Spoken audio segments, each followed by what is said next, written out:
오늘은 예수님께서 산에 올라가서 그 앞에 나온 무리들에게 복을 선포하시는 내용입니다.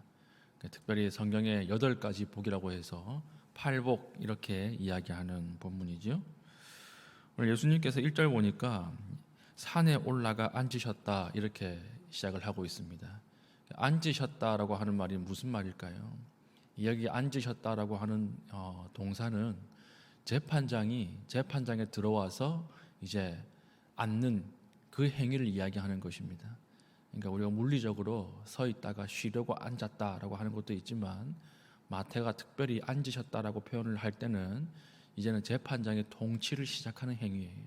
왕이 그 왕좌에 앉으셨다 할 때 그 앉으셨다라고 하는 말입니다. 그래서 이 산을 우리가 보통 이 팔복산 이렇게 이야기를 하고, 많은 고고학자들은 오늘날 지명으로 따지면 하틴산일 것이다 이렇게 봅니다.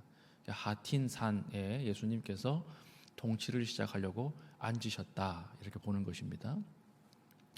여기 이제 통치를 시작하려고 앉으셨는데 여기에 이제 무리들이 많이 나왔다고 얘기를 했죠. 이 무리들은 어디에서 온 무리들일까요? 우리 어저께 살폈던 본문 마지막 절 25절 4장 25절에 갈릴리와 데가볼리와 예루살렘과 유대와 요단강 건너편에서 수많은 무리가 따르니라 이렇게 끝이 났죠. 여기에 따랐던 수많은 무리가 예수님 앞으로 나와왔고, 예수님께서 그들을 데리고 하틴산으로 올라가신 것입니다. 올라가서 거기에서 이제 신약의 첫 통치를 시작하면서 무엇으로 시작하는 것입니까? 복을 선포하면서 시작하시는 거예요. 그래서 많은 성경학자들은 이 산을 새로운 신의 산 이렇게 이야기를 합니다. 구약의 신의 산에 하나님께서 임재하셔서 거기에서 율법을 말씀해 주셨죠. 그런데 시간이 지날수록 그 율법을 잘못 해석하고 그 율법을 지킬 수 없게 만들어 버리니까 하나님께서 새로 오셔서 이 하틴산 위에서 율법을 재해석해 주시는 거예요. 그래서 이걸 새로운 시나이, 뉴 시나이, 새로운 신의 산 이렇게 부르는 것입니다. 구약의 율법의 특징은 지키지 않으면 저주가 있을 것이다 이것입니다. 그런데 신약의 율법의 특징은 무엇입니까? 복으로부터 시작하는 거예요. 우리는 지금 여기 너희는 복이 있을 것이다 이것을 이게 서술형으로 되어 있지만 원문에는 너희 복 있는 자들이여 이렇게 시작하는 거예요. 강복으로부터 신약이 시작하는 것입니다. 그래서 8가지의 복을 선포하시면서 예수님이 통치를 시작하시는데, 첫 번째 복부터 네 번째 복까지는 하나님과의 관계 속에서 임하는 복이에요.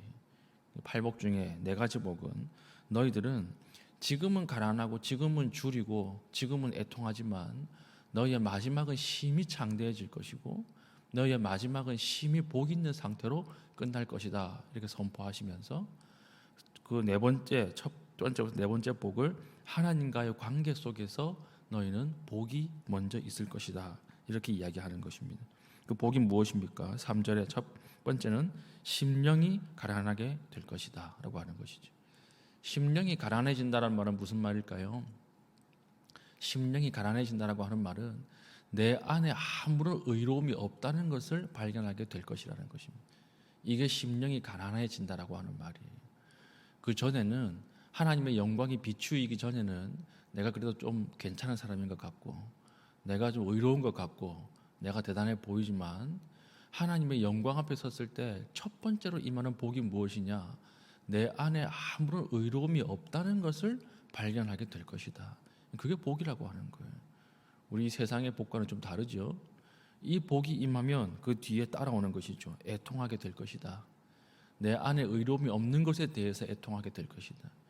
하나님의 은혜가 필요한 존재라고 하는 것을 깨닫고 애통하게 될 것이다. 그 다음에 마음이 온유해질 것이다. 그리고 6절 의에 줄이고 목마른 자가 될 것이다. 이걸 쭉 이야기하는 것입니다. 줄이고 목마르다라고 하는 것이 무슨 뜻일까요?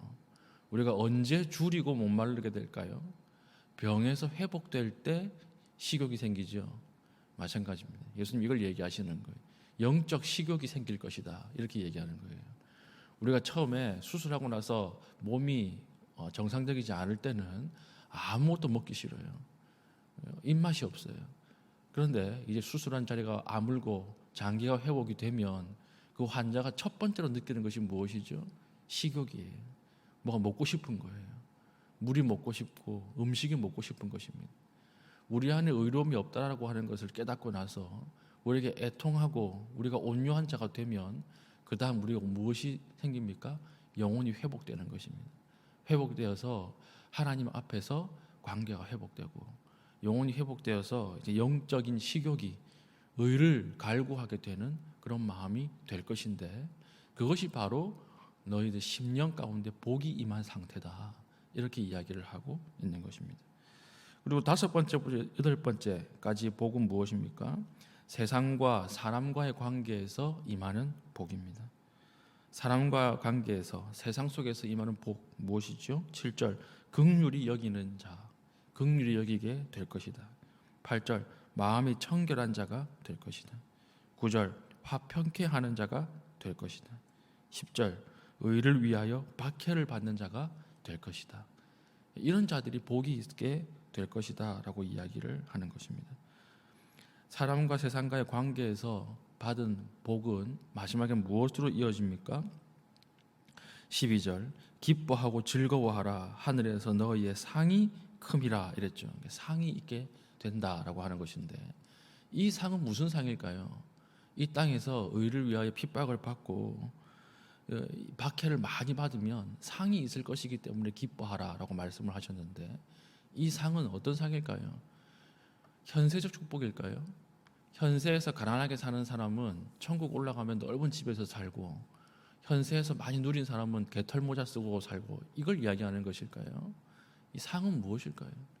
이 현세적으로 생각하면 안 돼요. 현세적 상이 아닙니다. 이 동일한 구절이 누가복음 6장 21절에 나오는데 여기에서 예수님이 뭐라고 말씀하시냐면 너희가 나와 더불어 먹고 마시고 뛸 것이다 이렇게 이야기를 합니다. 그러니까 오늘 여기 상은 예수님과 더불어 먹고 뛰고 마신다라고 하는 거예요. 그럼 먹고 뛰고 마신다라고 하는 것은 무슨 뜻일까요? 이것은 잔치하게 될 것이라고 하는 말이에요. 자, 너희는 마지막 날에는 나와 함께 잔치하게 될 것이다. 예수님께서 천국을 이야기할 때 천국은 어떤 곳인가? 잔치하는 공동체다. 이 말을 참 많이 하셨어요.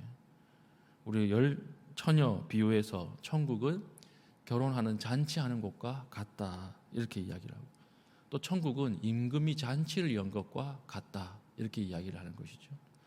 요한계시록에도 너희가 지금 문을 열면 내가 그로 더불어 먹고 마실 것이다. 무슨 말일까요? 잔치하게 될 것이라는 말입니다. 잔치는 언제 합니까? 새로운 관계로 들어갈 때 잔치를 해요. 혼인관계 어떻게 되는 거죠? 잔치를 딱 할 때 새로운 관계가 되는 거예요. 남남에서 부부로 되는 그 잔치 공동체. 그러니까 예수님께서 오늘 너희는 상이 있게 될 것이다라고 할 때 이 상은 너희가 잔치하게 될 것인데 잔치는 무엇입니까? 전혀 새로운 관계로 들어가게 될 것이다. 새로운 교제가 시작될 것이다. 이 이야기입니다. 하나님과 우리의 사이가 죄로 인해서 서먹해졌고 우리가 하나님을 볼 수 없었지만 마지막 천국에 이르러서는 너희는 하나님과 완벽하게 새로운 교제 속으로 완벽하게 새로운 관계 속으로 들어가는 상이 있을 것이다. 이것을 미리 내다보면서 우리에게 이야기하는 것입니다. 우리가 오늘 이 땅에서 살아갈 때 이 천국 잔치로 들어가는 가운데 중간에 이 관문이 하나가 있어요. 다 들어가는 것이 아니고 관문이 무엇입니까? 11절 보십시오. 나로 말미암아 너희를 욕하고 박해하고 거짓으로 너희를 거슬러 모든 악한 말을 할 때에는 너희에게 복이 있나니 이렇게 되어 있죠.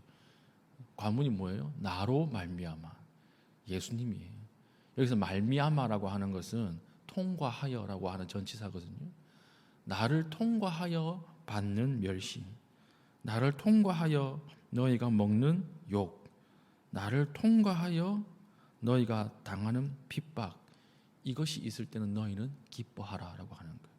그 천국 잔치까지 들어가는데 이 천국 관문이 있는데 그 누구예요? 예수 그리스도. 예수 그리스도 때문에 당하는 고난이 있습니까? 예수 그리스도 때문에 당하는 핍박이 있습니까? 예수 그리스도 때문에 왕따 당하는 거 있죠. 그때 기뻐하라고 하는 거예요. 그때 기뻐하라. 왜 그렇습니까? 우리가 어떤 나라에 들어가면 여권에 입국 도장이 찍혀야 돼요. 그렇죠? 근데 그 입국 도장이 천국에 들어갈 때는 어디에 찍혀야 돼요? 우리도 천국에 들어갈 때 여권이 있고 입국 도장이 찍혀야 되는데 그 입국 도장이 무엇입니까? 예수 그리스도라고 하는 입국 도장이. 여러분들이 예수님 때문에 당하는 고난, 그 순간에 너희는 기뻐하라. 왜 그렇죠? 천국 입국 도장에 도장이 찍히는 순간이기 때문에 그렇다. 이렇게 이 이야기를 하시는 것입니다. 우리는 얼마나 예수님 때문에 고난 당하고, 얼마나 예수님 때문에 핍박 당하고, 예수님 때문에 당하는 손해가 우리에게는 있습니까? 그것이 오늘 우리 가운데 있다면 기뻐하십시오. 그것 때문에 우리의 삶이 복으로 나아가는 것입니다. 오늘 8복, 8가지 복을 보면 이건 세상에서 보면 복이 아니에요. 오히려 저주에 가깝습니다. 이것을 복으로 인식하게 만드는 것이 무엇일까요? 하나님의 은혜예요. 하나님의 은혜가 있을 때 이것이 복이라고 하는 것을 알고 이 복을 향해서 나아갈 수가 있는 것입니다. 하나님의 은혜가 없으면 이것이 복인 줄 몰라요. 하나님 은혜가 없으면 이것이 하나님의 이끄심이라고 하는 것을 모른다라고 하는 것입니다. 우리가 기도할 때 하나님께서 이걸 깨닫게 되는 은혜를 주시고 복을 주셔서 우리가 이 하나님이 주시는 팔복 가운데서 살아갈 수 있는 팔복의 사람이 되게 해주십시오. 기도하는 믿음의 신실한 주의 백성 되기를 축복합니다. 아멘. 기도하겠습니다. 기도할 때 하나님, 오늘 내가 의에 대해서 당하는 핍박이 있다면 하나님 능히 감당하게 하여 주시고, 하나님 내가 하나님이 주시는 복의 사람이 되게 하셔서 하나님 많은 사람들을 주님의 복된 길로 인도하는 자리에 세워 주시옵소서. 오늘 기도하는 가운데 하나님께서 이것들을 깨닫게 하여 주시옵소서. 기도하신 이후에 개인적인 기도의 제목을 가지고 기도하시고 자유롭게 돌아가시겠습니다.